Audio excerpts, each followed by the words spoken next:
Today I'm going to be working on a 2023 Chevy Tahoe RST model with the Duramax diesel, 3-liter diesel.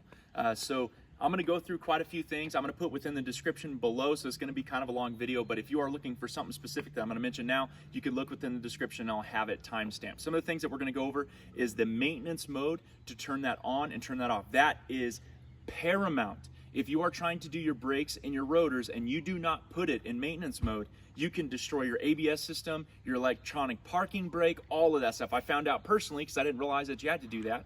And so nonetheless, it will be important for you to learn how to do that on the Chevy 2023 Tahoe models. If you have a wheel that's making a noise when you're driving, so you hear, I found out exactly what that was. There was all kinds of things online. Nobody really kind of penciled it in or pinpointed it. I found it, and I will show you exactly what was making that noise and how to repair that, how to fix that. I will show you what rotors and pads I bought. I will be honest with you that I bought some rotors and pads from R1 Concepts, and they didn't fit my rear, so I had to send those back in, and the fronts fit, or at least I thought, and they've caused me nothing but problems. So I went back to Power Stop, which has been absolutely amazing, and I'm putting on drilled and slotted rotors today and pads, so I'll show you how to do that. Also, the brake pad wear sensors. Do you need them? Do you not need them? Not really understanding too much about brake pad wear sensors, and I will be, again, up front, I am not a expert mechanic by any means. I'm a DIYer, if you want to call it that. I'm just trying to save my family money, and I'm sure you're probably looking at videos right now and you're on this one because you're trying to save your family money. Nonetheless, brake pad wear sensors, thankfully Power Stop does sell them as a kit, and I will also show you within this video how to order them from rockauto.com. We will go through brake pad sensor reset, how to reset that within the control module within your vehicle. Also brake seating, your brake pad seating instructions. I will go through those instructions. I believe that that's important. I've always done it, but nonetheless, you can choose whether you want to or not, but I would if I was you. And then also a couple of tips that I found out owning the Chevy Tahoe is, especially when those plastic covers, how you put them on and how you don't break them and how they're supposed to seat every single time. I found out something on that. And also we'll go through the retorquing process of your lug nuts for your tires. So a lot to go through. Again, everything will be within the description below, so it will be timestamped so that you don't have to watch every single little thing. But I'm going to go through this process. I wanted to make this. My prayer and my hope is that it helps somebody else out. I looked on YouTube and searched for 2023 Chevy Tahoes for brake pads and for the sensors and for the rotors and the whole thing, and I just kept coming up short and I couldn't find anything. So I pray this helps you. I hope it helps you finish the job, get it done, and save your family some money. So God bless you. I hope you enjoy the video. So before I put this in maintenance mode, I'm going to go ahead and put chocks in the back. Make sure before you jack up your vehicle that you go ahead and break these bolts or loosen them up.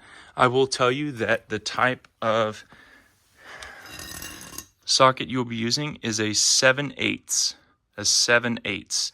And so I went ahead and broke that to make sure that we're ready to go. And I will show you the two spots that I use, one for the floor jack and then for my jack stand. So once I've broken those bolts and I have it up in the air, the spot that I use, you can kind of tell there. So it's actually a circular part right there. I'll go ahead. And then right behind it, right there, so you can tell I use it a lot, you can actually put your jack stand right there. And then something else, another safety feature I would share with you is make sure maybe with this tire, go ahead and put it in the front of your vehicle underneath the frame. So just in case if any of these fail, you will be still protected. Okay, so putting it in service and maintenance mode is the most important thing you could possibly do when changing your brakes. Whether you're doing just your pads or your rotors, you want to make sure that this thing is in maintenance mode so it doesn't freak out, throw off your ABS sensor, or throw off your electronic parking brake. So first thing we're going to do not touch the brake pedal, is go ahead and hold the push to start. You're going to have to hold that for maybe 5 to 10 seconds. You're going to see the display come on. The display is on. The parking brake is currently on, so go ahead and step on the pedal and turn the parking brake off. Now the parking brake is off. Keep your foot on the brake pedal, and now you're going to hold the parking brake button. You're going to hold that for 5 or 10 seconds, and then you're going to see a yellow wrench flashing on the screen. Once you see the yellow wrench flashing on the screen, you literally have a couple of seconds to let go of the button and push the button quickly again and let your foot off the pedal. So there's the flash. So you're going to go ahead and hold that there, take your foot off the pedal. You're done. You could hear it. It's going into maintenance mode. Okay, now the parking brake's released.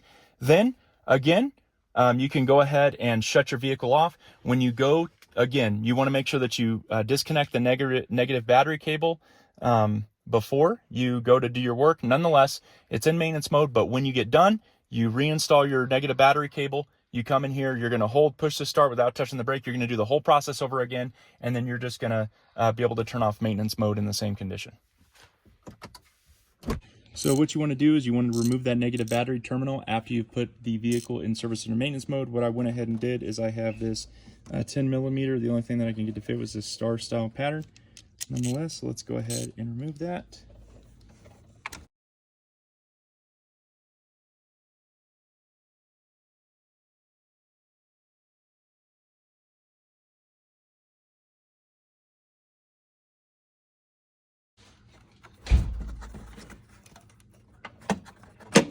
Okay, now the negative battery terminal, it has been removed.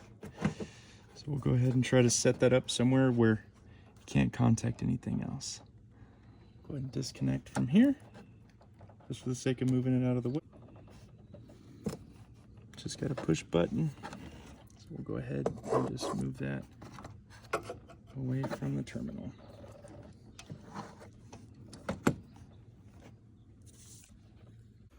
Okay, so now let's talk about this noise that you keep hearing. It sounds like a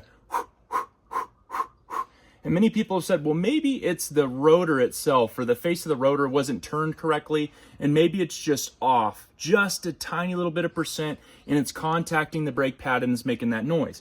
Well, I've looked into it. I've tried everything. I've sprayed this thing down. I can't tell you how many times. Maybe there's a rock, there's something stuck into it. No. What I come to find out is that the design of the R1 Concepts rotors, which again, I had to send back the rear because they didn't fit on the Chevy Tahoe 2023. Then I put the power stops on the back, but I kept the fronts because they did fit. But what I come to find out is if you can see this little hump right here in the rotor, that is what's contacting this. So this is being contacted as you're going here. Obviously a bad example. I'll show you what the pad looks like below. This is a brand new pad from Power Stop. So as this is contacting, this is making contact with this back portion, and it's rubbing into the metal and destroying the outside of the metal right here. If you notice, the new rotor from Power Stop is not going to have that issue because this is a flat surface. Good design, bad design. So if you can tell, look at that little hump right there. That right there has destroyed these brake pads and as well as destroyed this rotor. So if you're hearing a it's because this metal on the back of your brake pad is making contact with your rotor. Something to look into. That's what I found. There's all kinds of things people are looking for online. This is what I found. This was the issue. And I'm going to show you what the new pad looks like from Power Stop and what I had to do. And I'm going to be honest with you. I took a Dremel tool and I ground down the metal right here to make sure that it didn't make that sound anymore. But it's not safe. I shouldn't have to do that on a brand new set. So now I'm replacing these, $300 or $400 rotors and pads because they're having issues, and obviously I can't take those back. So nonetheless, I'm gonna have to eat the cost, but I learned a valuable lesson. If you know that something works, you know a brand is trustworthy, it's works. Again, I don't know all R1 Concepts. It's my first time going with them, but this was a bad design right here. This is what costs the rotor, and this is what costs the pad right here, making that sound where it sounds like it's constantly hitting something. I don't think it's a high spot in the rotor. I think it's this right here has got a lip, has actually have a lip on it and a hump in it, when this is just straight and plain. You're not going to have that issue here. You are going to have that issue here. As you can see, this has been making contact. This is from R1 Concepts. And again, I'm not trying to slander anybody at all. It's very disheartening. It was super frustrating that I'm already having to, I just put these on a couple of months ago. This rotor is eating into the back plate of that pad. That's what's happening.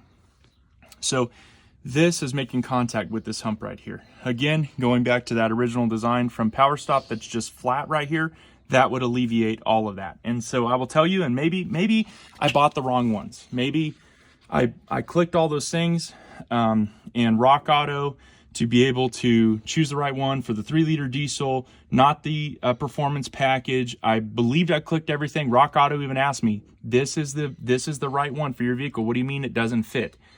It doesn't fit. It doesn't work. So nonetheless, this was the issue that I had. So if you're hearing something connect, you need to pull your pads and you need to look, this may be going on right here. And if this is the case, you need to change out your rotors and pads. I did try to grind them down. This isn't my grinding. This is actually now, I've already ground it down and I colored it in with a black Sharpie. That means it's already made contact with all of these surfaces here. So it's going to continue to do that. You can get rid of the noise for a little bit, but this is not okay. So nonetheless, this is what you're going to have to deal with. So this is what I found that noise was that's making the, that's what was making the noise. And it was this being ground down by the rotor or this grinding down the rotor. Totally unsafe. Just please be aware of that. Okay, so if you go to Rock Auto, you're going to come down to Chevrolet. Once you find Chevrolet, just go ahead and click on that. I'm going to a 2023. Then I'm going to go all the way down to Tahoe. Once you go to Tahoe, there should be a couple options for you. I chose a 3-liter L6 diesel turbocharged. I'm going to go to brake and wheel hub. And then I'm going to scroll all the way down, and I'm going to go to the rotor and brake pad kit. There's actually going to be quite a few sections like daily driver. I generally go all the way down to the bottom for premium. I chose the PowerStop K8172. This is for the RST model, which is what I have, but it excludes the performance package. I do not have the performance package with the diesel. Nonetheless, this was the right one for me. It's going to actually come with the rotors. It's going to come with the pads, all of the hardware, and also it will come with those brake pad wear sensors, which is important, right? They actually come with the package, which not a lot of the manufacturers do that. So then you're going to go up and also find the rear. Sometimes you could find them together, but I'm going to get the PowerStop rear, which is the K8173. Also, again, comes with the rotors, the pads, the hardware, and the brake pad wear sensor. So these are going to be the ones. You go ahead and add those to cart. And then once you get to cart, you will see your grand total. It's probably going to be less than $500, so $489. Nonetheless, there is $50 rebates right now for both of those, but these are going to be the ones that I would recommend. PowerStop is a great manufacturer. I've never had an issue with them. Okay, so here is your brake pad wear sensor. So here is a new one from PowerStop. Here is the original. So this is the OEM. I believe it's from Bosch. It's going to be same. You can obviously tell that they're the same. That's really good. Now, if you're like me, you're like, what the heck is a brake pad wear sensor? Can I just not use the same one that's already there? And the answer is no. So this head, what's going to happen is as you drive and as you brake, this head will wear down actually with the brake pad against the rotor, just like this one did. And that's why it's going to be able to tell you, hey, you have 36% left of your pad because this is being worn down. So I believe this is about, it said it had 16% left of the pad. So that's obviously what started this whole deal for me to be able to change them out. So this, I'll show you where it's connected, but this will have to be replaced. So make sure that you buy the appropriate brake pad wear sensor for your rotors and for your pads. You will need it. This is shot. It will be shot because it's wearing down, and there is a brand new one. And when you go to install the new one, what's going to happen is literally you're going to install it. So there's the brake pad side. And it's literally just going to clip right in that section right there. It's going to clip right in, and then it's going to plug in up top. Let me go ahead and show you where that goes. So if you look right here, see if I could show it to you. So there's actually the clip for it right here. And you can tell that that one's already installed right there. So that's where the clip is. You'll go ahead and, there we go. Go ahead and push it up. There it is. And then so you just go ahead and release that clip. You're going to pull that part up. Once you pull that part up, then you're just going to hold down that button, and then you're going to pull it out. Something else I would also encourage you to do is fully install the pads into the caliper. And obviously the rotor's on, the pads are installed, and then go ahead, and then that's when you would then connect this piece into here, and then you'd lock it down, and then go ahead and go find that piece. And then once you find the piece, go ahead and stick it into that pad. You'll be able to do it from underneath, but I would definitely install everything first before I go do that, because you're going to have to go through this caliper here to actually go into there. So that's just a tip for me. So in your engine bay, your master cylinder for your brake fluid will be right here. Something, maybe it's wrong, I'm not sure, but something that I like to do, I believe it's DOT4 by the way, something I like to do is just take off the cap and then just open it up, put a little rag down there, so when I am compressing the pistons, if anything's going to come out of here. I've recently, because during not putting it in maintenance mode, I had a piston just pop out of the caliper, which is a whole ordeal. All the micro bubbles that got in the system, the ABS, I mean, I can't tell you how many times I had to bleed this system and put brand new fluid in. So I had to get a gravity bleeder. I put one on top of here. And so the way that I've always generally done is just take that cap and then leave it open while I'm compressing the pistons. And there's no special tools needed for the front rotors and pads. So another thing, again, maybe I'm doing it wrong. Again, not an expert mechanic, nothing like that. I'm just DIYing this thing to try to make sure, save my family some money. And also I've done a ton of brake jobs, but I'm learning every day. So not against any pointers. Okay, so now let's do the rotor and pad replacement.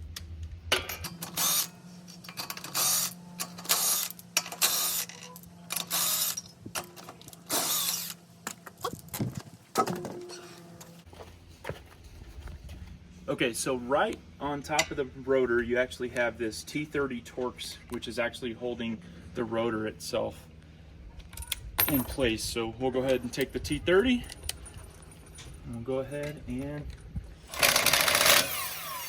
take that off. Don't want to lose that, so put that somewhere safe. So now that's ready to go.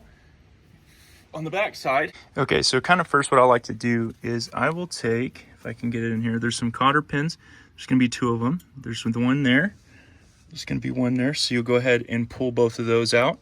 Then once you pull out, you'll actually pull these pins here. Then you'll pull this piece. And then what I like to do is I like to go ahead and remove both the brake pads. Before I pull the caliper off, I will come right here and I will actually loosen that, which I will tell you what that is here shortly, the size of that. And then, so that gives me a little bit more room. I bring this big old block of wood that sits in there for me so that I could set this caliper down. And then to be able to take the caliper off, there's going to be 2 3/4 inch sockets, or you'll need a 3/4 inch socket to take that one out. And then you'll take that one out. So let's go ahead and do it.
Okay, so now let's go ahead and take the old rotor off. One of the things I like to do, I like to go ahead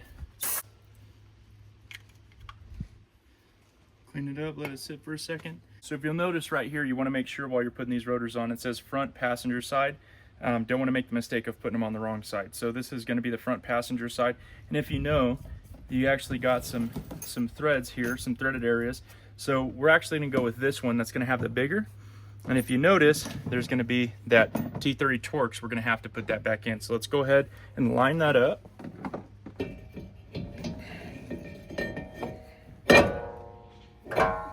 And anytime you're putting that T30 back on, definitely want to do it by finger. You want to make sure you don't jack up the threads. Okay, now that we know that we're in. Okay, so now that is on. I also like to give this a good spray too. Clean it up. Also spray this this caliper and clean it all up before I put the pads in. Okay, so now it is back on. I put the pads in. I would just say take the pistons themselves and just gently, little by little, just scoot them out and just put them puppies back in. I put some grease on the back side of that just to make sure that they were good to go. Installed the pin, installed the little cotter pins at the very end there. That was good to go.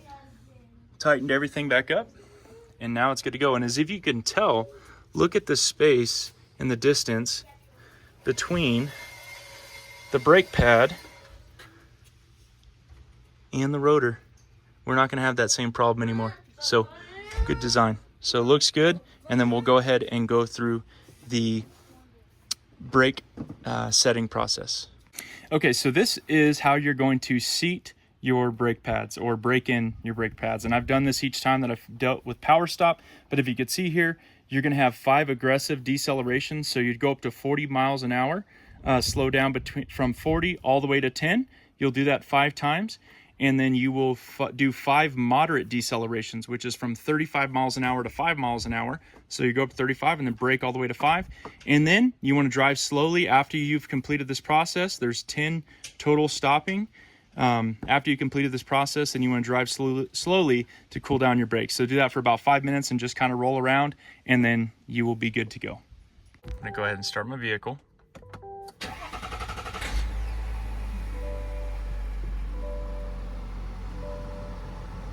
Okay, so there is nothing on the dash.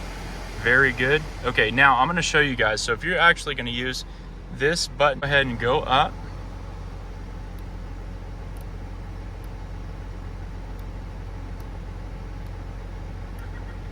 You're going to go ahead and roll until you get to brake pad life. And once you click OK, you could either put that you've installed your front brake pads or your rear brake pads, and you can choose one of them. Now, I will tell you that I went to the dealership and I mentioned, because I have brand new rotors up front and I have brand new rotors in the back. And right now, it says that I have 96% and 64%, which is completely inaccurate. Both of them, the fronts are now 100% and the rear are probably 96% now. Nonetheless, the dealer mentioned to me that for them to be able to reset these, just to reset the percentages, they would have to completely flush the brake fluid and then go in and reset it. And he said it'd be $400 to do. So to tell you the truth, I am not going to do that. So you could either, within the menu, you could disable them. That takes away the actual sensors themselves, or you could just kind of wait, and then once it gets down low enough, then you could reset it. Always make sure that you're checking your rotors and pads, but nonetheless, again, don't claim to be some type of master mechanic, nothing like that. I just hope this video helps you. Okay, so just a quick tip for you while you are trying to remove this plastic cover over this rim. What you want to do is just take a flathead, go ahead and put it inside there, get it in, and as soon as you get in, all you have to do is just push out on it. And obviously you don't want it to slam against the floor, but nonetheless, I'm working with what I have. Real quick also, before I teach you how to put this thing back on nice every single time, is the manufacturer, so Chevrolet actually, according to their instructions, says to torque these to 140 pounds. So retorque these when you put them back on to 140 pounds a piece. Nonetheless, when you go to put this thing back on, you're like, man, how do I put it? And you're always trying to put it and it's not going back on correctly. Go ahead and find that lip that you used before right there to put your flathead in and line that up with the stem of your tire. So if you line that up with the stem, go ahead and put it right there. It goes back in every single time. This should always be facing the stem. That's how you're going to get it in every single time without any issues, without breaking the internal plastics of it. So I hope this helps.